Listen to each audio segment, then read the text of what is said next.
안녕하세요. 송광인 박사입니다. 자, 오늘도 만나서 반갑습니다. 자, 오늘은 신약에 있는 마태복음 9장 14절부터 17절 말씀을 공부해 보겠습니다. 자, 여기 보시면 14절에 그때에 요한의 제자들이 예수께 나와 가로되 우리와 바리새인들은 금식하는데 어찌하여 당신의 제자들은 금식하지 아니하나이까? 15절입니다. 예수께서 저희에게 이르시되 혼인집 손님들이 신랑과 함께 있을 동안에 슬퍼할 수 있느뇨? 그러나 신랑을 빼앗길 날이 이르니 그때에는 금식할 것이니라. 16절입니다. 생배 조각을 낡은 옷에 붙이는 자가 없나니 이는 기운 것이 그 옷을 당기어 헤어짐이 더하게 되며 새 포도주를 낡은 가죽 부대에 넣지 아니하나니 그렇게 하면 부대가 터져 포도주도 쏟아지고 부대도 버리게 됨이라. 새 포도주는 새 부대에 넣어야 둘이 다 보존되느니라. 자, 여기 오늘 이 말씀을 보면 금식에 관한 이야기를 하고 있다라는 겁니다.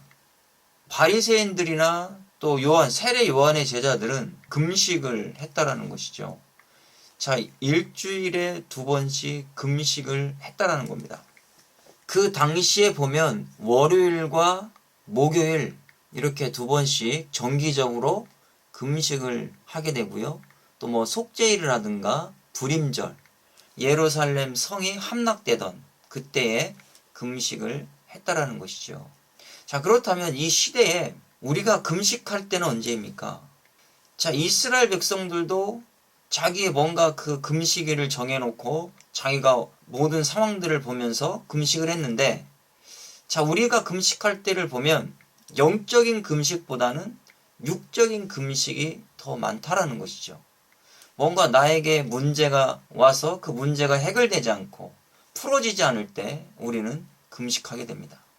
자, 그러면 오늘 이 본문의 말씀에 주님이 기뻐하는 금식이 무엇일까라는 것을 저와 여러분들이 생각해 보게 되는 겁니다. 자, 신랑 대신 예수님과 함께 있을 때에는 금식할 필요가 없다라고 여기서 말씀하고 있죠. 자, 그렇다면 우리가 금식할 때는 언제입니까? 예수 그리스도가 없을 때 금식하게 된다는 것을 말씀해 주는 겁니다. 그러면 저와 여러분들이 육적인 문제가 있을 때 금식하는 것보다는 영적으로 우리가 예수 그리스도와 떨어져 있을 때 금식해서 하나님과 연합되는 삶을 살아야 될 것을 말씀해 주고 있다라는 것이죠. 자, 그러면 우리가 그 원어의 말씀을 통해서 한번 생각해 보는 시간을 갖겠습니다. 자, 여기에 보면 마태복음 9장 14절이 나오죠. 자, 요한의 제자들이 예수님 앞에 나왔습니다. 자, 여기 보면 탈미데이라는 단어가 제자라는 뜻입니다. 제자들이다라는 것이죠.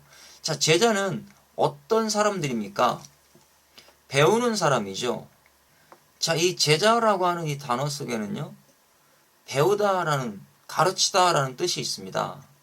이 라마드라고 하는 단어에서 왔죠. 자, 이 라마드는 가르치다라는 뜻입니다. 그리고 배우다라는 것이죠. 그럼 제자들은 누굽니까? 우리가 배워서 가르치는 자가 제자가 되는 것이죠. 자, 우리는 복음의 말씀을 먼저 배워야 됩니다. 그리고 배운 그것을 가르치면 또 선생이 되는 것이죠. 그것이 바로 라마드인 겁니다.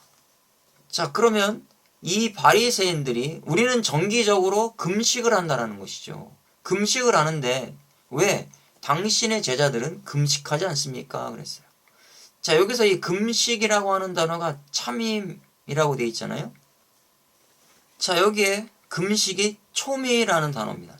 그래서 금식, 이게 추미라는 단어에서 왔는데요. 금식하다라는 동사에서 왔다라는 겁니다. 자, 그럼 우리가 춤을 한번 생각해 보겠습니다. 자, 초미 되는 거죠. 금식이. 자, 여기에서 이 짜디는 의미적으로는 낚싯바늘이라고 하는 상형에서 왔어요. 바브는 못이죠. 못이라는 상형에서 왔고요. 요 맴은 물이라는 상형에서 왔죠. 자, 그러면 우리가 금식하려면 의미적으로 보면 금식은 언제 하는 겁니까? 이 낚싯바늘은 갈망하다라는 의미를 가지고 있어요. 하나님과 연합되어 있지 않을 때 우리가 영적으로 주님과의 연합을 위해서 금식을 하게 되는 겁니다. 자, 우리가 성경 속에서 물은 말씀을 상징해주고 있죠. 그러면 우리가 금식은 왜 하냐? 육적으로 뭔가 힘들어지고 뭔가 돈이 안 벌려지고 그래서 금식하는 것이 아니라 영적으로 하나님과의 연합을 위해서 금식할 때 그것이 하나님이 기뻐하는 금식이 되는 겁니다. 주님이 기뻐하는 금식은 바로 이런 것이죠. 그래서 15절에 보니까 예수님에게 이르시되 혼인집의 손님들이 슬퍼할 수 없다라는 거예요. 지금 혼인잔치가 일어났잖아요. 그래서 하후파라는 단어를 썼죠. 자, 이 후파라는 단어는요, 원래 결혼식 할 때 그 유대인들이 그 천막 씌우는 것을 후파라고 이야기합니다. 그래서 이것이 혼인집인데, 지금도 유대인들은 결혼할 때 신부와 신랑이 그 천막 밑에 들어가서 한 몸이 된다라는 것을 의미해 주는 것이죠. 그러면 우리가 신부이니까 예수 그리스도 신랑 대주 주님과 하나가 될 때 우리는 금식할 이유가 없다라는 것이죠. 주님과 하나가 되어 있는데 금식을 뭐하러 하겠습니까? 그리고 슬퍼할 필요가 없다라는 겁니다. 여기 보면 손님들이라고 했는데요. 이 손님이라는 베네이가 벤, 아들이라고 하는 단어잖아요. 그럼 혼인집에 있는 손님들은 그냥 우리가 일반적으로 그냥 손님이라고 생각해 볼 수 있지만 하나님의 자녀들, 하나님의 아들들 이렇게 또 생각해 볼 수 있다라는 것이죠. 그러면 그런 사람들은 슬퍼할 이유가 없다라는 것이죠. 바로 저와 여러분들은 이 신랑과 하나가 되어 있는 겁니다. 자, 여기에 보면 이 신랑이 핫한이에요. 자, 여기에 보면 해라고 하는 해 핫한으로 되어 있잖아요. 바로 이것은 그 신랑을 의미해주고 있는 것이죠. 바로 예수 그리스도인 겁니다. 예수 그리스도와 하나가 되어 있는 저와 여러분들은 금식할 이유가 없다라는 것을 말씀하고 있죠. 자, 그런데 금식할 때가 온다라고 말씀합니다. 그 금식할 때가 언제냐? 신랑과 함께 있지 아니할 때입니다. 그때는 빼앗길 때가 온다라는 거예요. 바로 예수 그리스도를 빼앗길 수밖에 없는 그 상황이 온다라는 거죠.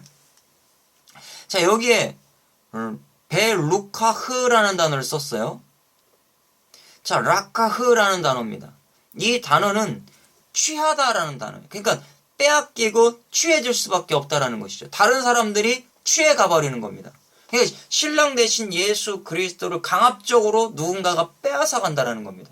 그럼 이런 날은 어떤 날입니까? 환란의 날이다라는 것을 말씀해 주고 있죠. 그래서 데려가 버리니까 결론적으로 신부가 신랑을 빼앗기고 나면 금식할 수밖에 없는, 기쁨이 사라지잖아요. 금식할 수밖에 없는 상황이 온다라는 겁니다. 그런데 지금 저와 여러분들은 구원의 은혜를 받고 주님과 하나가 되어 있다라는 것이죠. 자, 여기에 루카우라고 하는 단어, 요 유가 보이시죠? 유. 이 유는 푸알 동사라고 하는 겁니다. 푸알 동사는 강조 수동태예요. 내가 빼앗기기 싫어도 빼앗길 날이 온다라는 겁니다. 이것이 바로 마지막 때 종말이라는 것이죠. 마지막 종말이 오면 정말 예수 그리스도를 많은 사람들이, 세상의 사람들이 정말 빼앗아 갈 수밖에 없는 상황이 온다라는 겁니다. 그때에 저와 여러분들은 끝까지 그 예수 그리스도를 지키면서 그분과 함께하면서 늘 믿음과 신앙을 지켜나가야 될 것을 말씀하고 있는 것이죠. 마지막 종말은 반드시 온다라는 것을 여기서 이야기해 주는 겁니다. 그러면 그 사람들은 금식할 것이다 그랬어요. 야추무 그랬어요. 자, 여기 보면 이 아이가 미완료예요. 계속해서 금식할 수밖에 없다. 그러면 우리가 언제 금식하게 되는 겁니까? 예수님이 나와 연합이 되어 있지 않다고 생각할 때 저와 여러분들은 금식해야 됩니다. 그래서 예수 그리스도와 연합이 되어야 될 것을 말씀해주고 있는 것이죠. 16절에 예수님이 이제 그 예화를 드시는 거잖아요. 여기에 이 생배 조각을 낡은 옷에 붙이지 않는다라는 거예요. 그럼 어떤 의미로 이걸 말씀하고 있는 걸까요? 바리새인들이나 세례 요한의 제자들은 율법에 낡아 있는 율법의 사람이었다라는 거예요. 그런 사고, 그런 생각을 가지고 있었던 사람입니다. 그런데 여기에 있는 이 생배는요, 하다시라는 건 완전한 새롭다라는 뜻이에요. 그럼 새로운 것이 무엇입니까? 복음이라는 것이죠. 이 복음을 낡은 율법의 옷에 붙이면 서로 다 망가질 수밖에 없는 겁니다. 지금 예수 그리스도 안에 있는 사람들은, 제자들은 복음을 가진 사람들이에요. 구원받은 백성들이라는 거죠. 그런데 바리새인들이나 율법주의자들은 아직 복음을 몰라요. 그러니까 금식하고 있는 겁니다. 메시아가 왔지만 그 메시아를 깨닫지 못하니까 금식하고 있는 거예요. 자, 이런 상태 가운데서 예수님은 이 복음을 그 율법과 연합하지 않는다라는 거죠. 만약에 연합하면 둘 다 못 쓰게 되는 겁니다. 지금 저와 여러분들 가장 무서운 사상이 무엇입니까? 율법과 복음을 섞는 거예요. 그게 가장 무서운 거예요. 두 개 다 못 써버리는 겁니다. 자기들은 복음이라고 말하지만 거기에 행위로 구원 얻을 수 있다라는 그 율법을 집어넣어가지고 두 개 다 찢어질 수밖에 없는 상황을 만든다라는 겁니다. 그래서 그 옷이 쓸 수가 없어지는 거죠. 헤어짐이 더하게 된다라고 여기서 말씀해주고 있는 겁니다. 자, 여기 보면 헤어짐이라는 단어가 라하브라는 단어를 썼는데요. 넓고 광대하다고 했잖아요. 점점 찢어질 수밖에 없다라는 것이죠. 결국 찢어지는 겁니다. 율법주의자들에게 복음을 집어넣었더니 그 복음 때문에 결국 그 율법이 점점 해가지고 찢어져서 율법으로도 쓸 수도 없고 복음으로도 쓸 수도 없는 그런 상태가 되어버린다라는 겁니다. 이나테크라고 해가지고 당겨진대요. 가만히 있어도 당겨질 수밖에 없죠. 왜요? 새 거니까. 복음은 강력하다라는 거예요. 그 율법의 모든 사상들을 다 찢어버릴 수밖에 없는 것이죠. 당겨질 수밖에 없다라는 것을 여기서 말씀해 주는 겁니다. 그리고 또 예화로 들으셨죠. 새 포도주를 낡은 가죽 부대에 넣지 않는다라는 것이죠. 자, 여기도 하다시라는 단어를 썼어요. 이 하다시는요, 복음을 상징하는 거죠. 새 술은 새 부대에 넣어야 된다는 얘기입니다. 왜 그러냐면 유대인들이 가을에 되면 포도를 추수를 해서 그것을 밟아가지고 포도주, 새 술을 만들잖아요. 그것은 아직 발효가 덜 됐기 때문에 가스가 많이 차요. 그런데 낡은 부대에 그걸 집어넣어버리면 더 이상 팽창이 되지 않기 때문에 터져버리는 겁니다. 그러니까 새 포도주도 쓸 수 없고 낡은 가죽 부대도 다 터져버리는 역사가 일어나는 거죠. 그래서 새 포도주, 새 술은 새 부대에 담으라는 겁니다. 가스가 차도 새 가죽 부대는 늘어날 수 있기 때문에 그런 것이죠. 이 금식도 뭔가 육적인 금식을 하지 말고 영적인 금식을 하라는 것을 여기서 이야기해주고 있습니다. 자, 이것이 다 쏟아져 버리니까요. 아무것도 쓸 수가 없는 거예요. 그러면 주님께서 여기서 말씀해 주시는 의도가 무엇일까요? 바로 율법과 복음을 섞지 말라는 것입니다. 지금 바리새인들의 금식을 가지고 예수 그리스도의 그 복음의 금식을 같이 섞어서 생각하지 말라는 것이죠. 바로 예수 그리스도께서 말씀하시는 금식은 복음이 사라졌을 때 금식하라는 겁니다. 그러면 저와 여러분들은 언제 금식하게 됩니까? 예수 그리스도가 나에게 사라졌을 때, 말씀의 은혜가 오지 않았을 때 저와 여러분들은 그때 금식을 해야지 하나님이 기뻐하시는 금식이 되는 거예요. 사업이 안 돼서, 뭔가 육적인 문제가 생겨서, 가정에 문제가 생겨서, 자녀가 잘 되기를 위해서 금식 기도하는 거, 이런 것들은 1차적인 거라는 것이죠. 먼저 하나님이 기뻐하는 금식을 했을 때 그런 문제들이 해결되는 겁니다. 그러면 저와 여러분들 신앙생활 하시다가 영적으로 곤핍함이 오셨습니까? 금식해야 됩니다. 육적 금식을 통해서 하나님과의 영적으로 만남이 일어나게 되는 겁니다. 그래서 율법과 복음을 섞어서 같이 한다면 다 터져서 쓸모가 없게 된다는 거 기억할 수 있기를 바랍니다. 수고했습니다.